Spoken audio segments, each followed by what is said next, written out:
Hello everyone, this is Daniel, better known as AC6000 Railfan Productions, and today, in the first of hopefully many train discussion videos to come, I'll be discussing a personal favorite locomotive of mine. As noted by the title, I'll be discussing an engine that has become relatively forgotten among the railfan community and has disappeared into the pages of railroading history. This engine is the Locomotive Division EMD SDP45. Now, some may ask, what in the world is an EMD SDP45? Well, I'll give you a bit of a rundown on the SDP series of EMD engines. It first began with the introduction of the EMD SDP35 in 1964. These were ordered initially by the Seaboard Airline Railroad in the midst of a declining passenger railroad scene where the highways and the airline industry were beating the railroads in passenger travel. The Seaboard Airline approached EMD with specifications for a dual-purpose freight passenger engine in the event that passenger service was discontinued on the Seaboard Airline. The SAL ordered 20 of these newfangled engines and traded their E4s and E6 cowl-bodied diesel locomotives in exchange. The rest of the SDP series of engines, excluding the SDP40F, were built similar to this fashion. A spotting difference with all the SDP engines would be the extended long hood, which housed the renowned steam generating system. In 1966, the EMD SDP35 was taken off the EMD catalog and replaced with the EMD SDP40. These were SD40 locomotives incorporating passenger equipment, and they retained most features of the EMD SD40. So much so that the EMD operating manual covered both of these engines. That same year, the Southern Pacific ordered 10 EMD SDP45s from EMD. The EMD SDP45 was a 3,600 horsepower locomotive following the same concept laid by the previous two engines, a squared-off long hood, steam generating system, and so on.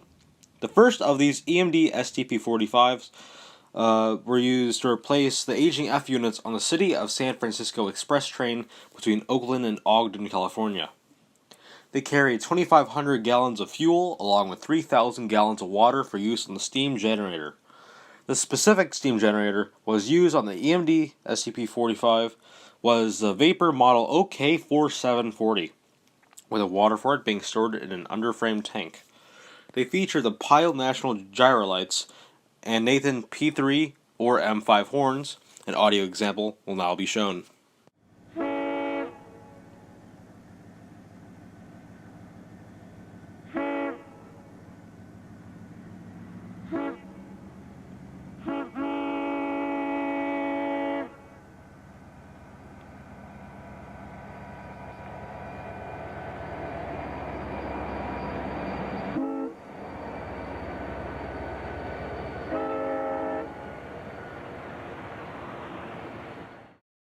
The price range of an SDP45 hanged around roughly $317,000, whereas for standard SD45 it was roughly $290,000. The main reason for the cost increase was due to the steam generating system, among several other different changes to the locomotive body, such as the longer frame. Initially, the EMD SDP45s for the Southern Pacific came with a 62 to 15 gearing ratio, setting the maximum speed for 72 miles an hour. However, this later changed to 60 to 17 to allow a maximum speed of 83 miles an hour. Several EMD SDP45s owned by the Southern Pacific would be re-geared to 62 to 15 for use in commuter service. The SDP45s would serve the Southern Pacific on passenger trains until Amtrak was established. However, Amtrak leased out some SDP45s for use until EMD's SDP40Fs were put on Amtrak's active roster. Furthermore, they were relegated to commuter service until the introduction of Caltrain, which they were relegated to freight service afterwards, based out of Roseville, California. The entire fleet was retired by 1990 and sold for scrap. The Erie-Lackawanna Railroad, also known as the Friendly Service Route, ordered modified versions of these SDP45s, calling them SD45Ms. Differences between the SDP45 and the SD45M was that the SD45M had a long metal head end with extra space after the radiators containing concrete ballast. They were intended for freight service only and stayed that way over its entire service career, even after going into service with Conrail and Norfolk Southern. The longer frame given to the SD45M allowed for a larger fuel tank, thus allowing them to travel a greater distance between fueling locations. The entire fleet of Erie-Lackawanna SD45Ms, excluding the wrecked 3637, would go on to serve with Conrail and Norfolk Southern. Some ex-Erie-Lackawanna SDP45s ended up with the Southern Pacific being rebuilt by MK Rail into SE40M-2s, the fate of which most surviving SDP45s or SE45Ms remain in today. Some went off to service with Union Pacific, from which their operating career has been, more or less, forgotten.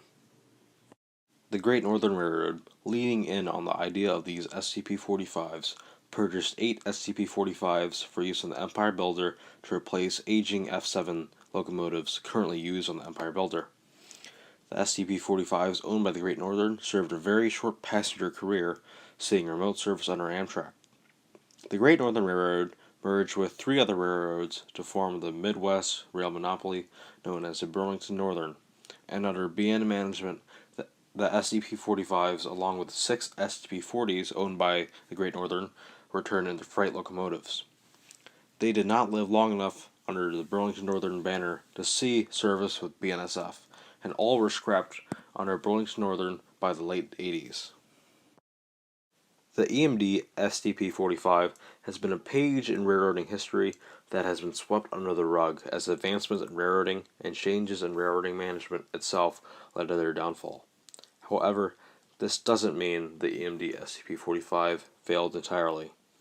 Like the ST-45X, which was based off the same engine as STP-45, some were used as a testbed for future railroading technology.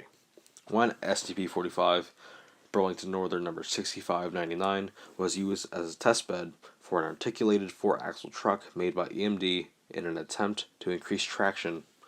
The truck was tested successfully and remained on the locomotive for the rest of its operating career until 1987, when it was scrapped.